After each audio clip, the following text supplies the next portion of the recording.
The needs of 5 sensories and 6 sensories in relationships. You may or may not be aware of the needs of the other person in the relationship if you're the sensitive person, because you assume their needs are exactly the same as your own. We need things like safety and security. We need to feel, secondly, validated for who we are, that we're valued by our partners, and that aside from things like maybe children and very important priorities, that we are the most important priority to somebody in their lives. And we need those needs met. And if we don't get them met, that's often when we start making mistakes in our relationships as 6 sensories. Having said that, it's our responsibility to know what our needs are and meet them ourselves first, and then, if possible, set boundaries in order to have those needs met as well by 5 sensories. And if we aren't responsible for doing those basic tasks, then it's our fault if our relationships fail. Somebody may not be right for us. Having said that, we'll feel the regret of experiencing a breakup if we behave badly as 6 sensories, and we are quite capable of doing that. All of us are. For 5 sensories, their needs are a bit different. They want to feel like you need them in some way, like they can help you. Maybe they're the stronger one physically in the relationship, or if they're not, there's something that they bring to the table that's unique that you don't bring to the table as a sensitive person. Maybe you really value the way that they analyze and organize information. Maybe you really value the way that they do their day job, or how they help out around the house. Whatever it is that they can contribute, you need to acknowledge that and validate them for that. Otherwise, a 5 sensory might feel like you're putting them down, or you're acting like you're better than they are.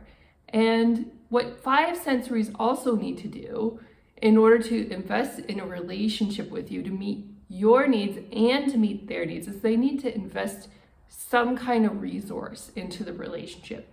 Could be time, could be money, but they need to invest something, because then they feel they've got skin in the game with you as a 6 sensory. The kind of investment that we make into a relationship with 5 sensories is primarily our time and attention, that caring, that empathy.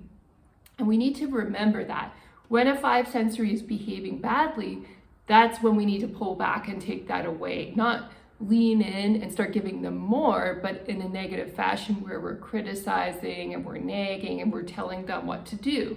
That's often what doesn't work. And what does work is that we lean back and we focus on our own mission, or our own priorities as 6 sensories. And when we do that, we're meeting our own needs first, and we're aware of our own needs, and then we're not placing our needs on another, basically telling them that they have to do that job for us, which is their own job, which we can be quite guilty of doing. When a relationship gets to that point where you are in trouble and there's been a problem, it's usually because you've been checked out as to what is actually going on.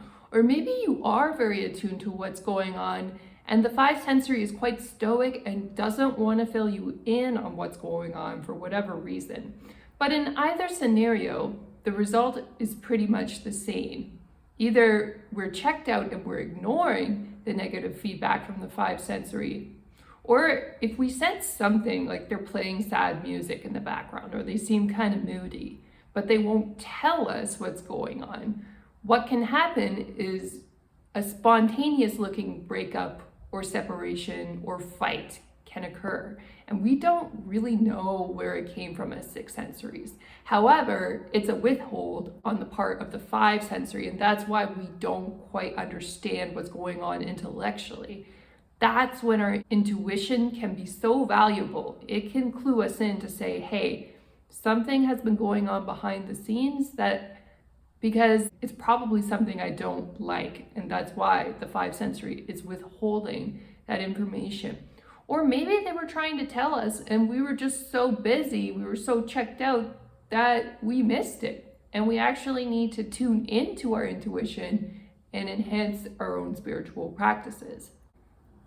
In both cases, you have to honor and respect the needs of the five sensory before you go digging for the answer. As intuitives, we all want to know what the deeper meaning is of some kind of relationship ending or some kind of negative interaction and where it came from. But if we go digging and asking the five sensory questions, it can look like we're insecure, first of all, but secondly, it can make the relationship worse because we're not honoring and respecting their needs. We're not allowing them to have independence to share with us what they want to share when they're ready. And so that comes across as nagging and controlling behavior and can actually make things permanently bad between us. It does damage upon damage. And so what you need to learn to do as an intuitive at times is live with a little bit of ambiguity if you're living with the five sensory. I know that seems ironic because they're the logical one. You'd think things would be clear, but for whatever reason, they don't want to make it clear. And so it's better to leave them alone. And if they do want to make things clear, then be open to listen to them. If we want to live with the five sensory or have some kind of permanent relationship with them, the first thing you have to let go in order to be happy is control. You have to let go of control of them when you're dating. You can't expect them to become your partner or take you seriously unless you set boundaries.